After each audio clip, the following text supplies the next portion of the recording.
Rede Imaculada 94.5 FM, emissoras associadas ao Web Rádios, posso apresentar ao Pátria Amada, na condição breve. Bom dia, Breno. Bom dia, Paulo. Bom dia a todos que estão nos ouvindo neste momento.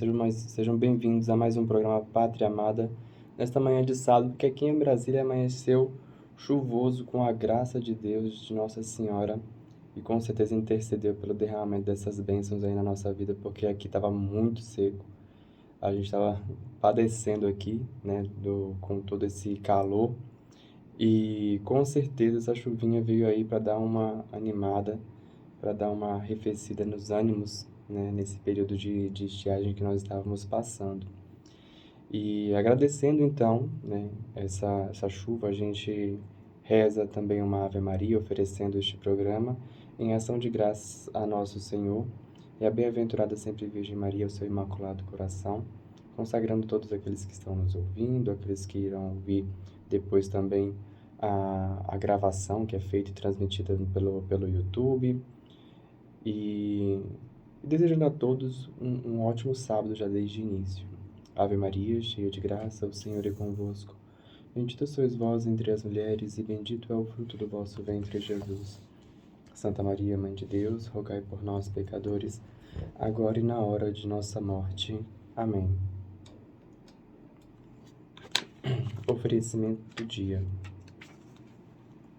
Senhor Deus, Rei do céu e da terra, dirige, santifica, conduz e governa neste dia nossos corações, nossos corpos, nossos sentimentos, palavras e ações, a fim de que, submissos à tua lei e agindo conforme teus preceitos, mereçamos por teu auxílio ser salvos e livres nesta vida e na eternidade. Ó Salvador do mundo, que viveis e reinais pelos séculos dos séculos. Amém. Oferecimento de obras. Nós vos rogamos, Senhor, que prepareis as nossas ações com a vossa inspiração e as acompanheis com a vossa ajuda, a fim de que todos os nossos trabalhos e orações em vós comecem sempre e convosco acabem por Cristo, Senhor nosso. Amém. Ó minha mãe, ó minha Senhora, ó minha mãe, eu me ofereço toda a vós em prova de minha devoção para convosco. Vos consagro neste dia meus olhos, meus ouvidos, minha boca, meu coração e inteiramente todo o meu ser. E como assim sou vosso, ó boa e ó incomparável Mãe, guardai-me e defendei-me como coisa de propriedade vossa. Amém. Santo anjo do Senhor, meu zeloso e guardador, se a ti me confio a piedade divina, sempre me rege, me guarde, me governe, me ilumine sempre. Amém. Oração de São Tomás de Aquino para antes dos estudos. Criador inefável, vós que sois a fonte verdadeira da luz e da ciência, derramai sobre as trevas da minha inteligência um raio da vossa claridade. Dai-me inteligência para compreender, memória para reter, facilidade para aprender, sutileza para interpretar e graça abundante para falar. Meu Deus, semeai em mim a semente da vossa bondade. Fazei-me pobre sem ser miserável, humilde sem fingimento, alegre sem superficialidade, sincero sem hipocrisia, que faça o bem sem presunção, que corrija o próximo sem arrogância, que admita sua correção sem soberba. Que a minha palavra e a minha vida sejam coerentes. Concedei-me verdade das verdades, inteligência para vos conhecer, diligência para vos procurar, sabedoria para vos encontrar. Uma boa conduta para vos agradar, confiança para esperar em vós, constância para fazer a vossa vontade. Orientai, meu Deus, a minha vida, concedei-me saber o que me pedis e ajudai-me a realizá-lo para o meu próprio bem e de todos os meus irmãos. Amém. Então, meus amados irmãos, a gente continua fazendo as reflexões do livro A Concepção Católica da Política. Nós estamos no capítulo número 3, que trata acerca daquilo que é a estrutura socioestatal da vida pública. Como é de coerência acerca daquilo que o próprio padre Júlio Menvielli, sempre bem tomista no sentido da sua, não somente dos seus estudos, mas como também da sua metodologia, ele começa tecendo uma crítica acerca do estado das coisas que se encontram, contextualizando o capítulo acerca daquilo que foi encerrado o capítulo anterior, onde ele falava acerca da soberania, incorporando o capítulo anterior ao primeiro capítulo, que diz respeito àquilo que é ao conceito acerca da política em si, daquilo que é o Estado, ou seja, a sociedade política. E ele diz então, né, agregando o capítulo primeiro, a sociedade política é um conjunto de unidades agrupadas pela ação de um poder soberano, ou seja, primeiro capítulo, ele fala acerca daquilo que é a natureza da sociedade política, que é um conjunto de unidades agrupadas pela ação, aí ele incorpora o segundo capítulo, de um poder soberano em vista de um bem comum temporal, né? No primeiro capítulo, ele esboça justamente aquilo que é a natureza acerca da ação política em sua constituição, ou seja, em sua abordagem moral, ou seja, abordagem não, em sua classificação, taxonomia, digamos assim, como sendo do campo da moralidade, e depois ele enquadra, ou melhor, ele engloba a este conceito aquilo que eu considero o poder soberano, tendo em vista a finalidade daquilo que é a sociedade política, que é o bem comum. O poder, diz ele, que tem por orientação concreta o bem comum temporal da coletividade social, está exclusivamente a serviço da nação, ou seja, do povo hierarquicamente constituído. Na sequência, então, ele começa fazendo uma crítica acerca daquilo que são os dois sistemas que anteriormente ele, inclusive, já vinha mencionando, que era tanto a questão do liberalismo quanto a questão do autoritarismo. Quando ele olha, então, aquilo que é o liberalismo e ele coloca ambos como tendo a sua origem naquilo que é o princípio ateísta de Jean-Jacques Rousseau, ele coloca, então, ele coloca os dois como vindo dessa mesma raiz. De que forma? É isso que ele vai, então, nos explicar neste item que se chama liberalismo e socialismo.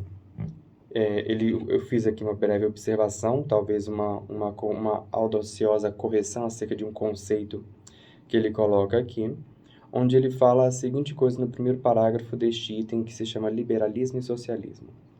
Se é certo que muitos conflitos entre a liberdade e a autoridade que registra a história devem ser atribuídos à nécia, prepotência dos que mandam. E semana passada eu falava justamente acerca desse conceito, acerca de nécia, né? O que é a nécia? Nécia é um não saber, assim como também a ignorância é um não saber. Só que neste contexto na qual ele aqui coloca, seria muito melhor ter sido colocada a palavra ignorância do que nécia, né? Porque nécia, né, é um não saber de algo que você não tem necessidade de saber. Enquanto a ignorância é um conhecimento na qual você deveria, por obrigação moral, saber para exercer as ações que você se presta a fazer. Ou seja, quando você, por exemplo, se coloca à disposição para ser um administrador de uma empresa, existem uma série de conhecimentos que você tem que ter para poder administrar essa empresa. Aqueles conhecimentos que você deveria ter para administrar essa empresa e que você não tem, você então é um ignorante nestes conhecimentos. A mesma forma nós podemos dizer com relação àquilo que são as autoridades públicas, ou mesmo com relação àquilo que é um sacerdote, ou seja lá, qualquer tipo de ação que você queira empreender. Uma pessoa, para poder dirigir um carro, ela tem que ter conhecimento acerca daquilo que é a linguagem de trânsito, mas não somente da linguagem do trânsito, mas também acerca daquilo que é a própria mecânica e funcionamento de um veículo automotivo, que ela está, então, querendo dirigir. Se ela não tem esses conhecimentos, ou seja, mesmo que ela tenha o conhecimento acerca daquilo que é a mecânica de funcionamento de um veículo, ela consegue passar as marchas, consegue utilizar os pedais, virar o carro para um lado para o outro, mas se ela não tem noção acerca daquilo, ela não tem conhecimento acerca daquilo que é a linguagem, ou seja, do trânsito, ou seja, as sinalizações do trânsito, então ela sofre de ignorância, ela não é uma pessoa que sofre de nécia, né? Então, que eles chamam de nesciência, né? A nesciência é a pessoa que não precisa saber de algo, né? Por exemplo, eu não sou médico, logo eu não preciso saber como é que funcionam os princípios de como dar uma anestesia geral num paciente, porque eu nunca vou precisar fazer cirurgia.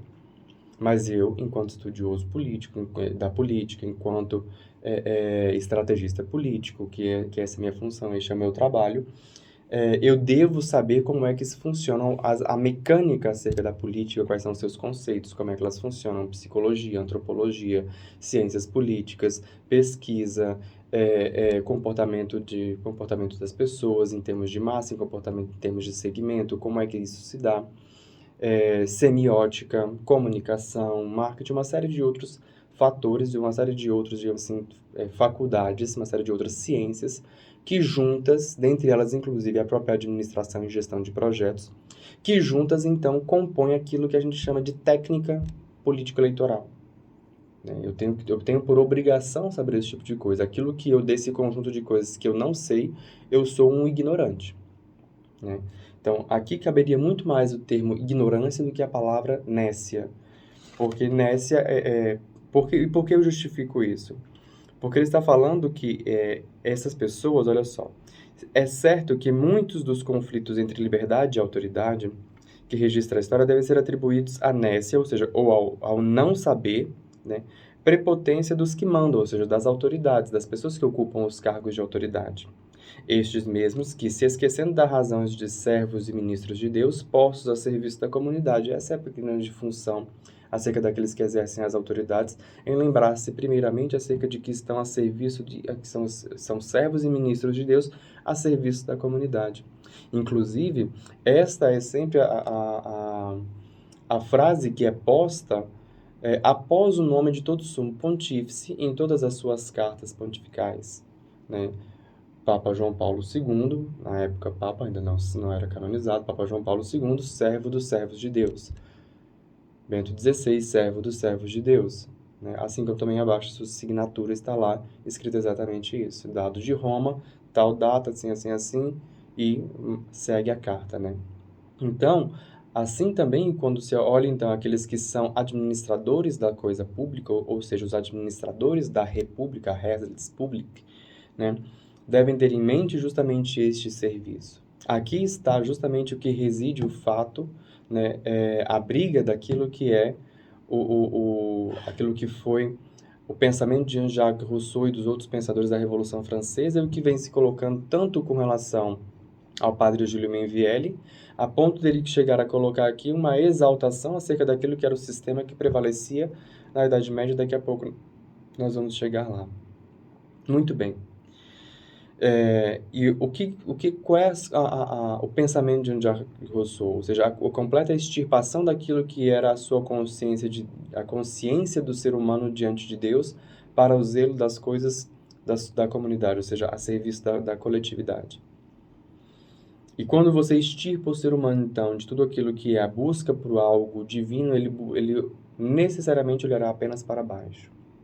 Essa, inclusive, é uma das funções quando você está diante dos altares e que geralmente os santos ficam para cima, porque você tem que olhar para cima para buscar a Deus. A sua alma necessita olhar para cima para buscar a Deus. E tende, inclusive, a fazer isso. Quando você está em oração, em certos momentos, a sua cabeça naturalmente inclina-se um pouco para cima e busca a Deus. Inclusive, esta é a posição na qual o seu olho, e isso tem estudos que se comprovam com relação a isso, inclusive a Escola de Programação Neurolinguística se utiliza disso. Quando o olho se alinha a aproximadamente 45 graus daquilo que é a angulatura do solo, olhando para cima, é quando o seu olho busca aquilo que é o seu subconsciente. Ou seja, é engraçado isso, porque quando você olha para cima, então você busca o mais profundo daquilo que é a sua consciência.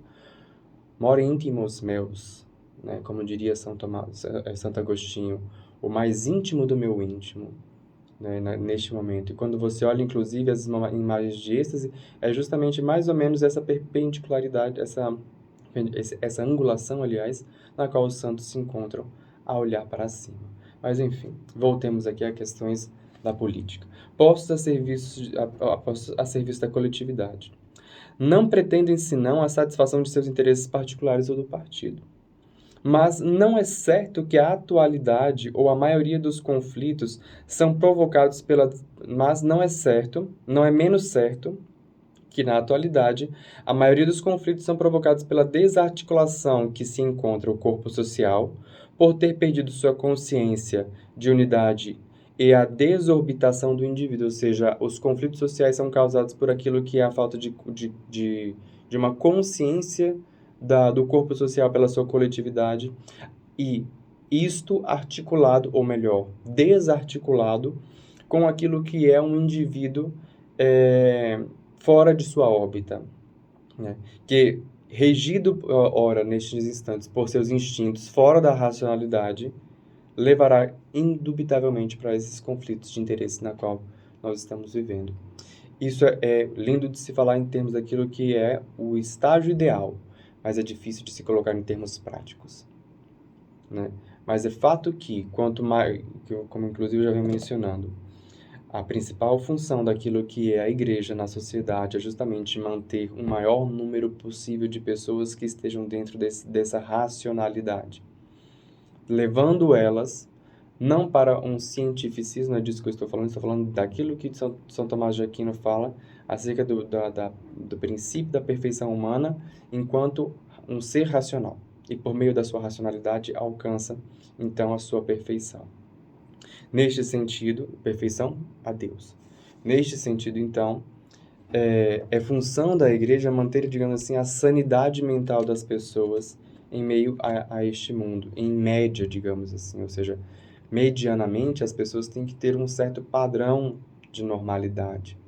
Elas não podem fugir da normalidade. Quando você olha hoje e você vê um padrão, uma fuga de padrão de normalidade, tanto à esquerda quanto à direita, propondo coisas completamente esdrúxulas que quando a sociedade que está no meio se vê então esmagada por pessoas que, de um lado, têm propostas completamente revolucionárias, estou falando da esquerda, completamente revolucionárias, e que provocam desordem social, e do outro lado, ao outro extremo, você vê também pessoas que não se dizem revolucionários, mas pretendem, por meio de suas ações, a destruição de tudo aquilo que está instituído, como forma de atacar ou contra-atacar o outro extremo que visam combater, ou seja, o outro oposto que é a extrema esquerda. No fim disso tudo, esses dois pontos esmagam aquilo que é o cerne da sociedade, mas sem contudo obter algum tipo de êxito, graças a Deus, porque o povo brasileiro não é um povo dado à violência. A graça de nosso Senhor Jesus Cristo e o amor de Nossa Senhora se derramam abundantemente nesse povo, de tal modo que a gente não somos um povo violento, nós somos um povo muito amável.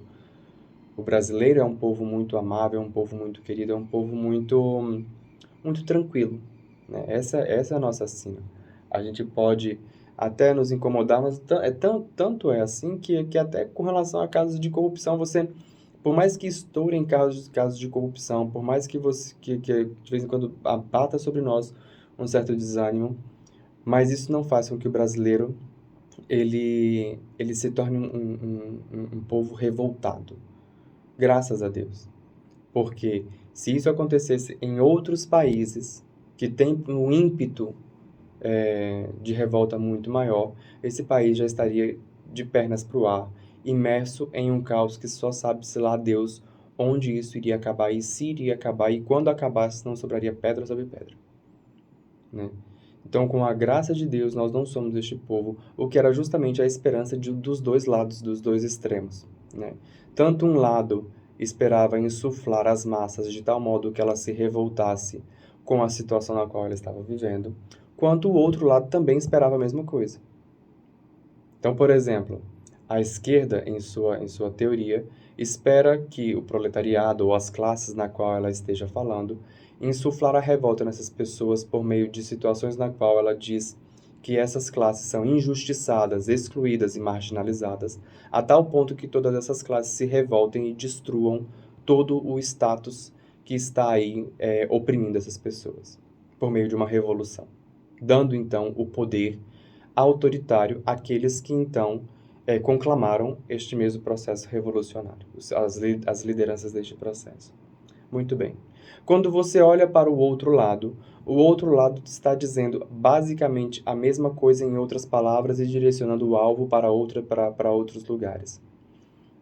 Se para a esquerda o alvo é o empresariado, o capital, o capitalismo, o homem branco, etc, etc, etc, para a extrema-direita, né, o alvo é o STF, o Congresso, o sistema político na qual não deixa que as coisas sejam voltadas àquilo que eram as situações anteriores, que eram muito melhores do que nós estamos vivendo hoje. Então, todas essas situações, ambos defendem aquilo que é um processo revolucionário na sociedade para a destruição de instituições ou de situações ou de classes que, segundo a narrativa desses dois blocos, dizem impedir a ação que eles tanto pretendem fazer. Isso, inclusive, é o que um filósofo, né, em sua aula, muito embora ele também esteja classificado como pelas pessoas como extrema-direita, mas esse conceito ele vem de uma aula que é a Teoria Geral do Estado, do Olavo de Carvalho, onde ele fala acerca daquilo que é o conceito o que é o conceito em si e o que é um símbolo autojustificador. Eu já falei acerca disso aqui algumas vezes, então eu volto a falar e explicando justamente aquilo que foi aprendido por mim nesta aula, e que hoje eu vejo os dois lados se utilizando deste conceito, desse símbolo autojustificador, para empreender então as suas ações. Ou seja, se você olha para a esquerda, você tem então a esquerda justificando as suas ações por meio daquilo que é a defesa acerca de classes como a classe LGBT, o movimento negro, a mulher, os trabalhadores, entre outros, né? Que para a esquerda eles são marginalizados, etc. Quando você olha de fato, ou seja, em termos conceituais acerca de como que o conceito, o que é a função do conceito, assim, o que é um conceito? Concepto, né? Ele é aquilo que apreende completamente uma determinada situação em termos de um conceito, em termos de uma expressão. Então, quando você olha conceitualmente as pautas das quais originaram estes movimentos, de fato são pautas justas, honestas e que deveriam ser, sim, colocadas em vigor na sociedade. Breno, até a pauta LGBT, quando eu estou falando da pauta LGBT, entendam aqui, tá certo? Eu quero tomar muito cuidado com relação a isso. Eu não estou aqui defendendo o movimento revolucionário enquanto imposição desta situação para a sociedade, mas eu estou dizendo que quando você olha a pauta original, é respeito e dignidade para essas pessoas da mesma forma com que todo mundo tem. Essa pauta original é válida. Assim como você olha também, o mesmo conceito vale acerca que é a pauta original do movimento negro, que é a pauta original do movimento feminino, vou colocar aqui da intenção original do movimento feminino, não vou colocar feminismo, né, porque hoje o feminismo tá justamente nessa outra pegada aí que não é a original, entre outras coisas. Ou seja, a pauta original, em termos conceituais, ela é válida. Quando você olha para o outro lado, né, ou seja, mas o que eles estão utilizando, voltando aqui em termos, é justamente utilizando-se destes termos, dessas terminologias, para o alcance para a realização de determinada ação, que quando você olha, inclusive, o empreendimento dessas ações em nada tem a ver com aquilo que é este princípio, como, por exemplo, a destruição do cristianismo. O que uma coisa tem a ver com a outra? Porque, afinal de contas, construiu-se uma narrativa por meio disso, de que o cristianismo criou aquilo que foi a supremacia branca, o cristianismo criou o patriarcado, né, a preponderância e a hegemonia masculina, o cristianismo criou todo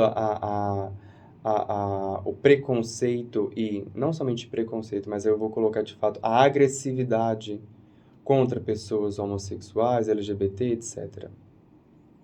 Essa foi a narrativa criada porque eles precisavam, e um dos princípios, inclusive, do marxismo, em especial, quando você olha o marxismo, quando você olha Antônio Gramsci, é um ódio desenfreado acerca daquilo que é a Igreja Católica. Antônio Gramsci, inclusive, diz isso claramente, que era necessário destruir a Igreja Católica em suas primícias. Então, o que eles fizeram depois foi sobrepor este ódio com uma série de justificativas ou conceitos autojustificadores, né, que servissem para atacar o seu inimigo sem dizer que era isto que eles estavam fazendo. Ok? Do outro lado, em compensação, você tem uma coisa que, ao meu ver, chega a ser até um pouco pior, porque é a utilização de símbolos cristãos, de símbolos religiosos, como fundamentação de um símbolo autojustificador.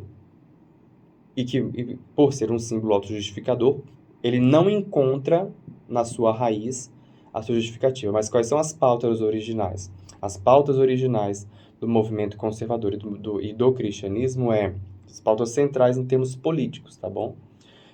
Ser anti-aborto, a família cristã, etc., os princípios básicos do cristianismo, né?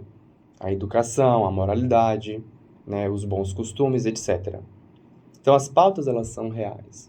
Mas quando você transporta isso para os movimentos que hoje carregam essas bandeiras, e você olha essas pessoas, você vê muito mais pessoas que, a exemplo, pregam uma agressividade, uma violência, tanto quanto o outro lado, na qual dizem ser opostos, mas carregam em si bandeiras do cristianismo, de valores religiosos, mas que no fundo, quando você vai olhar, não tem de fato. É muito interessante, inclusive, se notar isso, né? E aí eu sempre pego o exemplo daquilo que São Francisco de Assis falou para o irmão Leão. O irmão Leão era um irmão da companhia, digamos assim, de São Francisco de Assis, ali da toca, né, de Assis, e ele queria muito pregar. E ele virava para São Francisco e falava, vamos pregar, vamos pregar, vamos pregar, até um dia que São Francisco falou, então, muito bem, meu irmão Leão, vamos pregar. E saiu com o irmão Leão a andar por Assis. Andaram e voltaram para a toca onde eles costumavam ficar. E lá então, São Francisco virou para o irmão Leão e falou, pronto, irmão, nós já pregamos. Falou, mas nós só andamos, exatamente. Nós pregamos com a nossa presença. Então, é muito fácil ser cristão de goela, politicamente falando, e pregar a defesa da família, a defesa daquilo que é a crença em Deus, princípios e valores religiosos, quando isso não transparece acerca das suas atitudes. E aqui fica justamente um adendo para aqueles que estão me ouvindo e talvez tenham o interesse em ser políticos. Quando você é político, e em especial sendo político católico, você não tem a necessidade de se utilizar da religião para dizer, aliás, sendo político ou não, você não precisa dizer que é.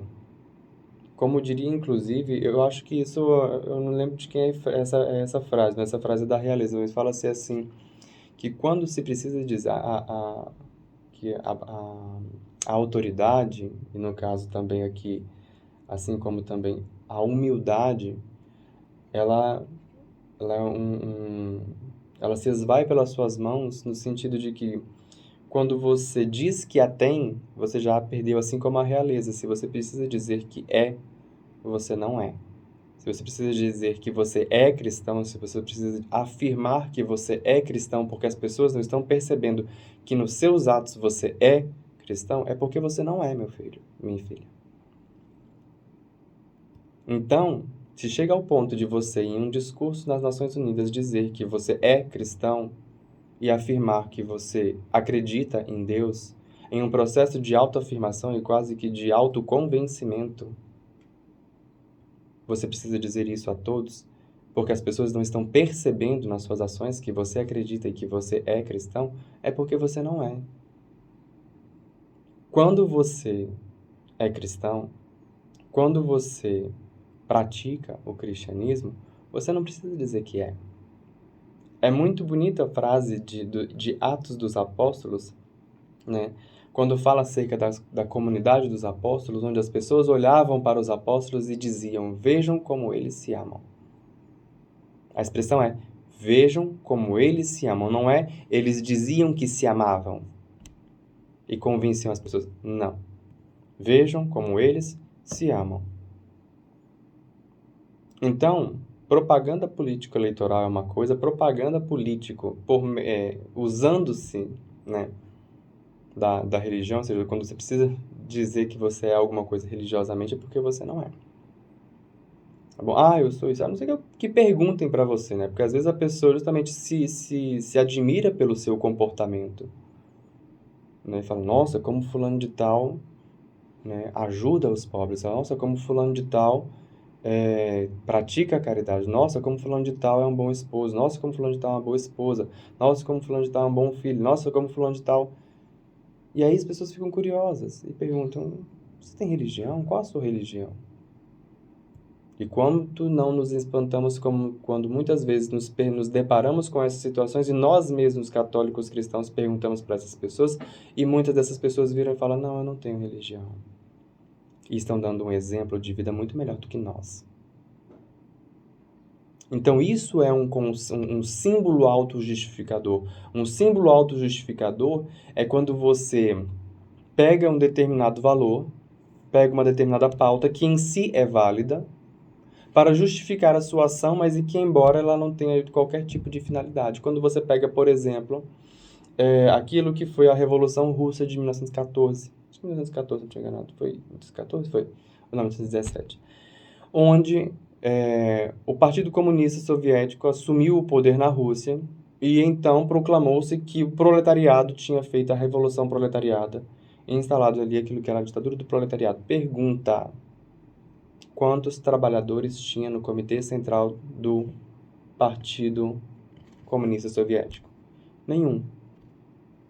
Nenhum daqueles ali eram operários, eram líderes de fábrica, eram pessoas que trabalhavam em metalurgia, pessoas que trabalhavam no campo. Não, nenhum deles eram. Então, ora, o que raios foi isso? Aquilo ali não foi uma revolução proletariada? Foi um grupo de pessoas que utilizou-se de um discurso proletariado, de interesses de um grupo de proletariado para fazer uma revolução, justificando a sua revolução para tomar o poder em suas mãos e poder então fazer um monte de coisa. Mas dizer que eles eram proletariado? Não. Não eram. Assim como também quando falam acerca daquilo que é a Revolução Francesa. Que, por exemplo, quando eles tomaram a Bastilha, eles abriram a Bastilha para libertar de lá presos políticos. Lá não tinha presos políticos. Então, essa é a diferença acerca daquilo que é o conceito autojustificador, o símbolo autojustificador, daquilo que é um conceito de fato. O conceito ele se apresenta em si. O símbolo autojustificador, pelo próprio nome, é uma justificativa. Né? Ele tem que ser justificado, ele tem que ser falado enquanto propaganda para que as pessoas acreditem que ele é verdade. O conceito, não. Muito bem. Continuando, então, que a gente precisa finalizar essa parte aqui. Ele fala, então, acerca daquilo que é o individualismo liberal, né, que visa romper a ordem individual e destruir a ordem natural da vida. Fala acerca daquilo que é uma sociedade política, né, medieval. Quando ele fala acerca da sociedade política medieval, ele está falando aqui acerca daquilo que eram as corporações de ofício que surgiram durante a Idade Média. Agrupamentos de pessoas, basicamente de artesãos, que começaram a trabalhar e que, inclusive, começaram a surgir aquilo que eram os burgos. E da onde depois deu-se aquilo que era a burguesia. Ele cita aqui um parágrafo que é muito interessante, esse parágrafo, porque esse parágrafo aqui, ele sintetiza na figura de duas pessoas, como que se deu, digamos assim, o declínio daquilo que foi, né, daquilo que era o Império Francês, né, e dali para baixo só foi ladeira abaixo em termos daquilo que era a perspectiva desse império junto à Igreja Católica. Ele fala acerca daquilo que foi Filipe o Belo, né, provavelmente não, ali no ano de 1300 e alguma coisa. Filipe o Belo, inclusive, foi uma das pessoas que tentou acabar com os templários. Ele acabou com os templários na França, inclusive. Ele que deu, foi um dos episódios na qual surgiu aí o estigma com relação ao número 13, né? Porque foi no dia 13 de 1309, se eu não estiver enganado. E em 1309, quando você soma, né, 9 com 3, com 1, 3, 0 e 9, quando você soma dá 13. Né? 9 com 10, com 3, 13, com 0, 13. Dá 13. Então foi aí que ele mandou matar, digamos assim, um bando ele traiu os templários, que numa reunião, e mandou matar um bando de templário, né? E ele, então, ele inclusive criou uma série de contendas com o Papa Bonifácio VIII, querendo, inclusive, derrubar o Papa, né? Ele tentou tramar várias vezes a derrubada do Papa Bonifácio VIII, e queria, inclusive, trazer o Papa, né? Se eu não estiver enganado, ele aprisionou o Papa em Avignon. Eu não terminei de ler esse fato aqui, mas eu lembro que tem alguma coisa relacionada a isso. Eliminou, então, os fundamentos da Europa cristã e foi, inclusive, um indivíduo que depois... Ele foi tão conturbado, Filipe o Belo, que 10 anos depois, acho que 1 ou 2 décadas depois de seu falecimento, desencadeou na Europa a Guerra dos 100 Anos, né? Então ele fala aqui, o egoísmo que animou Filipe o Belo em suas contendas com Bonifácio VIII começa a minar os fundamentos da Europa cristã e o homem, com o pretexto de se unir mais diretamente a Deus, rompe o vínculo que une a Igreja e se atomiza assim no individualismo religioso do protestantismo. Desvinculado dos dons sobrenaturais que garantiam sua integridade natural, reclama liberdade para sua inteligência e para sua vontade e rompe com o subjetivismo da razão pura e o autonomismo da razão prática, os vínculos que atam a verdade e a justiça. Ele resume, então, o liberalismo de Rousseau na seguinte forma: desprendido de Deus, da verdade e da justiça, o liberalismo de Rousseau se encarrega de libertar o homem da soberania política, fazendo dela uma criação popular, ou seja, a soberania é fonte do povo, né? Tudo está enraizado no povo, segundo Rousseau. Reduzindo a família à condição de uma simples sociedade humana, igualitária e dissolúvel, fazendo da profissão e das corporações de ofício um livre acordo entre o patrão e operário a determinar as condições de trabalho. Ou seja, as condições de trabalho seriam então definidas livremente entre os patrões e empregados, como isso fosse uma relação igualitária, e não é, inclusive, foi o que gerou, depois desencadeou as crises com relação àquilo do liberalismo inglês, entre muitas outras coisas, e aí Karl Marx vem e analisa. É óbvio que Karl Marx pegou uma série de dados falsificados, ele falsificou uma série de dados estatísticos para produzir os trabalhos dele, alegando acerca daquilo que era as condições precárias do trabalhador, que de fato existiam, mas o trabalho de Karl Marx não pode ter a devida seriedade quanto a isso, né? Ou seja, mas é completamente desproporcional a força de negociação entre aquilo que é o patrão e o empregado. Por isso, inclusive, se fundaram, então, os sindicatos, né? E que é uma causa justa de se fundar os sindicatos, porque, de fato, aqueles que pregam o fim do sindicato, eles são loucos. Eles são loucos. Pregar o fim do sindicalismo, né, sem que você tenha mecanismos onde você possa... não, mas agora o ser humano é o empowerment, né? É o made self-man, né? O homem que se constrói, você não precisa ter a relação... Ok, mas o Brasil não está preparado para isso, não. Ele precisa trabalhar muito acerca dessa preparação. No Brasil, eu diria, são pouquíssimos os países, né, que estão preparados com relação a isso. Até mesmo quando você olhar os Estados Unidos com o maior... por mais que se fale que os Estados Unidos sejam um país livre, né, mas ele não é um país livre nesse liberalismo de Rousseau a ponto de, por exemplo, não ter sindicato. Lá tem sindicato. Porque você tem que consensuar, você tem que ter uma força entre patrões e empregados que equilibre isso. E isso só se dá por meio da reunião desses empregados fazendo acordo com seus trabalhadores. Por essa sucessiva ruptura de vínculos, diz o padre Júlio Menvielli, origina-se a sociedade liberal que podemos definir deste modo, ele resume: uma soma de indivíduos desatados de todos os laços sociais, família, emprego, enfim, tudo, moral, sob a ação de um poder por eles condicionados mediante sufrágio universal, ou seja, só pode resultar em tragédia, porque você pega um indivíduo completamente livre de qualquer tipo de responsabilidade, familiar, moral, etc., e diz que eles devem estar condicionados sob um poder que é escolhido por esses indivíduos que estão completamente... Como é que você faz isso? É completamente inviável você dizer que o indivíduo ele é completamente livre e daqui a pouco você vai dizer que esses indivíduos têm que se reunir em um sufrágio universal, que é o voto, né, sufrágio universal, para escolher uma autoridade para mandar neles. Não vai dar certo, não vai fechar, não vai casar. Se conglomeraram numa absoluta igualdade quantitativa de todas as liberdades individuais. Aí ele continua, né, falando acerca daquilo que são as três características desse liberalismo. o individualismo, o democratismo e o individualismo, o democratismo e o liberalismo.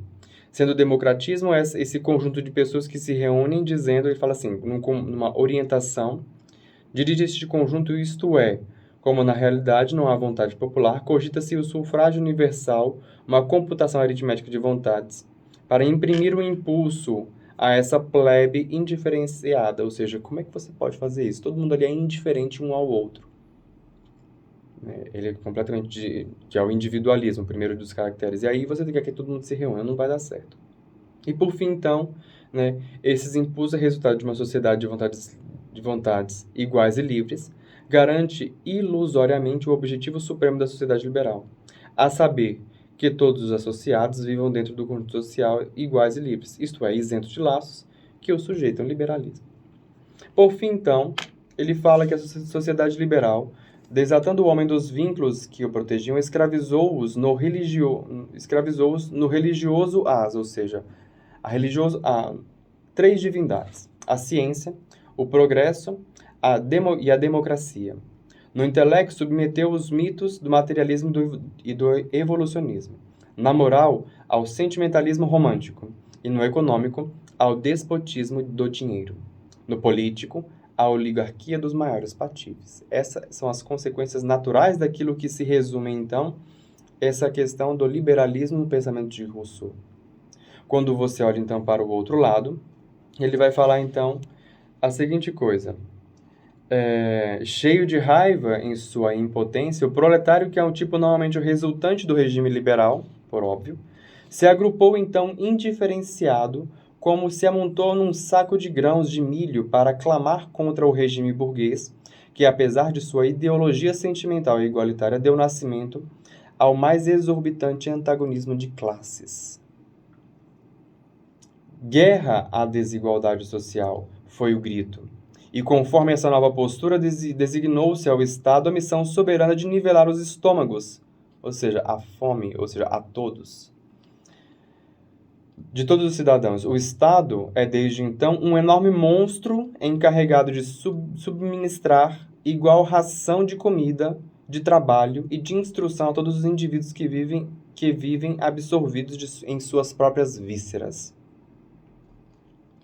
Desígnio satânico inconcebível, diz padre Júlio Menvielli. A Rússia, se não fosse o experimento, se não fosse a Rússia, desígnio satânico inconcebível se a Rússia não fosse o experimento. O socialismo é uma enorme máquina composta de engrenagens múltiplas e miúdas. Os indivíduos, sem hierarquias e, ao menos, teóricas, todos subordinados totalmente à maior eficiência da máquina que é o Estado.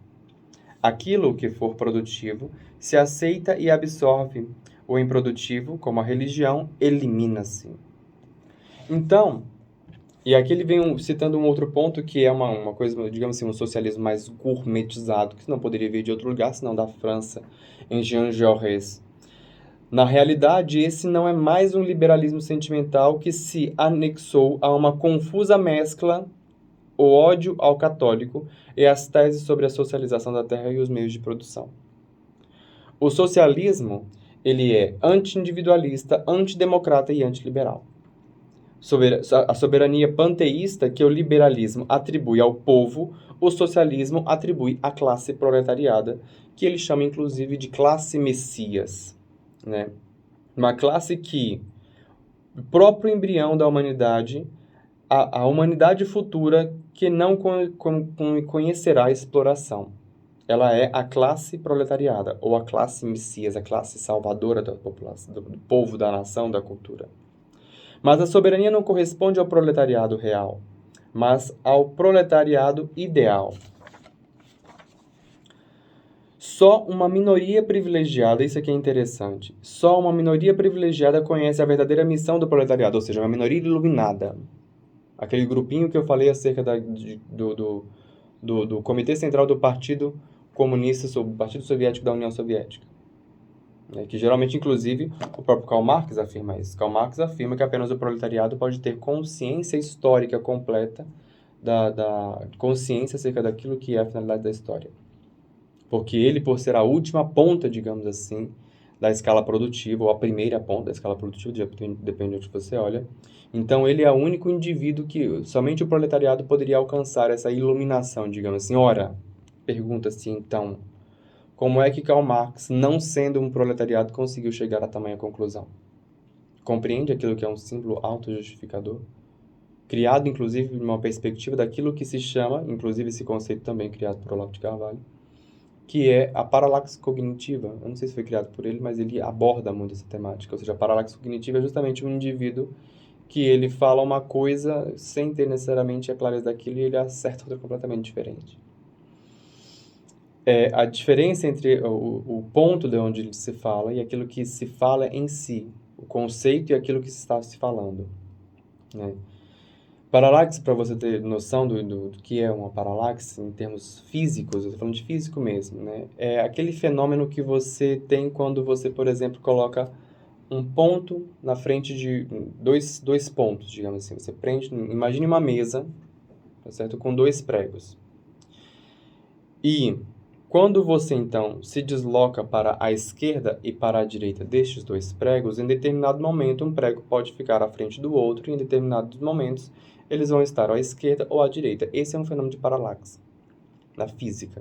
Esse, inclusive, era um fenômeno que Copérnico, nem Galileu, conseguiram explicar às autoridades católicas e por isso que eles rejeitavam, àquela altura, né, a teoria do heliocentrismo. Porque se a Terra está em movimento, como é possível não haver paralaxe entre os astros, ou seja, um astro ficar na frente do outro ou uma estrela ficar na frente da outra?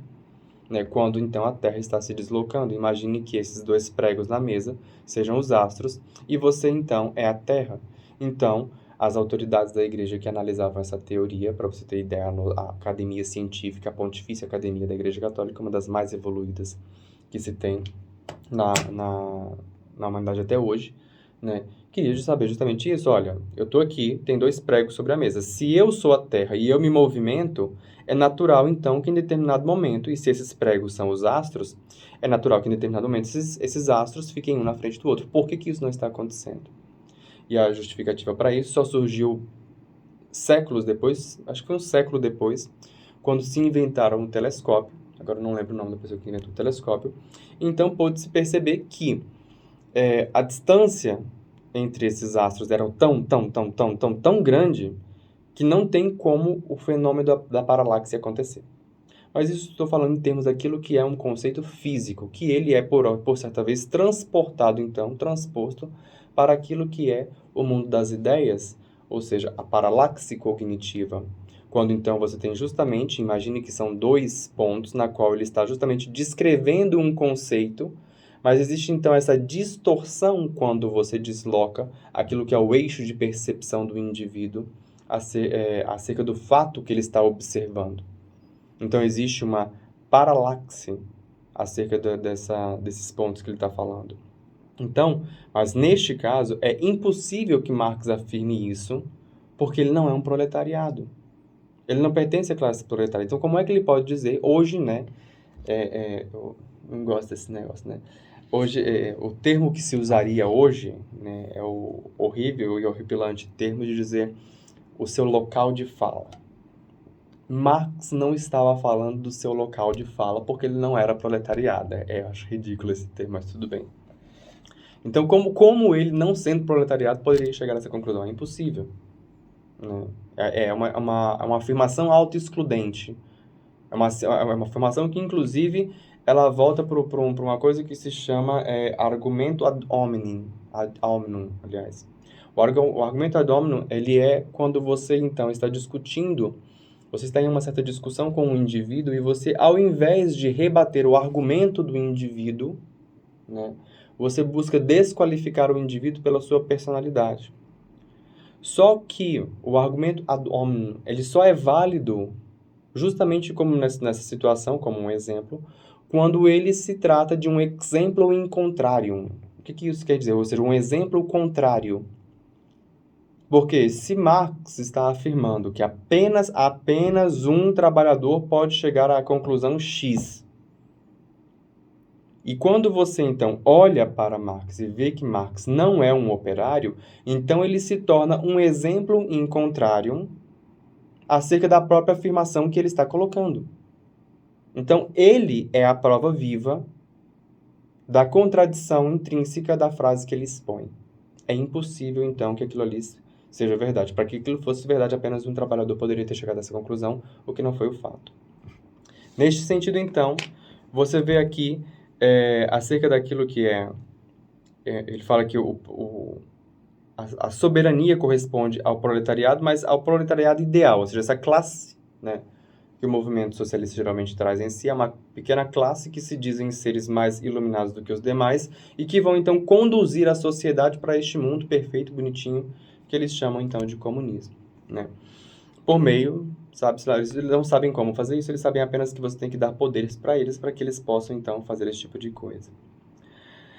Existe, então, irredutibilidade entre socialismo e liberalismo, ou seja, existe alguma diferença, né? O padre Júlio Menvielli questiona nenhuma, e aqui a gente já se encaminha para o final deste item aqui. Ele pega e fala assim, que nenhuma, em primeiro lugar, porque o liberalismo conduz ao bolchevismo, como já indicamos. Em segundo lugar, porque uma e outra ideologia humana é qualitativamente considerada o mesmo modo. Se um e outro privilegiam privam a religião, os indivíduos da religião. Também destroem a família, destroem as associações corporativas e também tentam destruir aquilo que é a propriedade privada. Resumindo, o estado desumano que decreta o socialismo, a fim de nivelar todos os estômagos do universo, o liberalismo realiza pela lógica da mesma ideia liberal. Um impõe a desordem em virtude da lei, o outro, ao legislar a ordem, faz com que a desordem impere. Se no liberalismo o Estado é uma caldeira cheia de moléculas que ferve ao calor das próprias paixões sem sofrer pressão externa, no socialismo fervem pela ação exclusiva da ditadura proletariada. Ele cita aqui, inclusive, um livro, né, que se chama La Russe Nue, né, de Part Strat, que prova o que aconteceu na Rússia. Liberais e socialistas são, pois, então, filhos de um mesmo pai, o lacaio de Jean-Jacques Rousseau. Aqueles querem indivíduos livres, ainda que morram de fome, os liberais. Estes, os socialistas, preferem os saciados na pátria, também os matam de fome, ainda que vivam escravizados, porque, afinal de contas, eles são os condutores para uma sociedade perfeita. Meios irmãos irreconciliáveis, porque ambos odeiam uns aos outros, tanto os liberais odeiam os socialistas e os socialistas odeiam os liberais.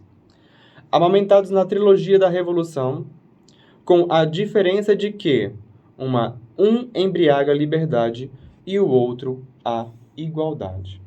Ou seja, meus irmãos, todo mundo que se apresenta até bonzinhos, aí dizendo acerca daquilo que é o liberalismo, também não carregam em si aquilo que são a plenitude das verdades da racionalidade do cristianismo.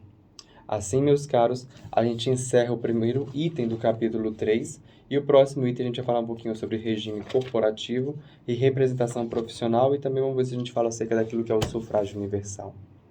Desejo a todos uma ótima semana, que Deus nos abençoe com um pouco mais de chuva aí durante esses dias.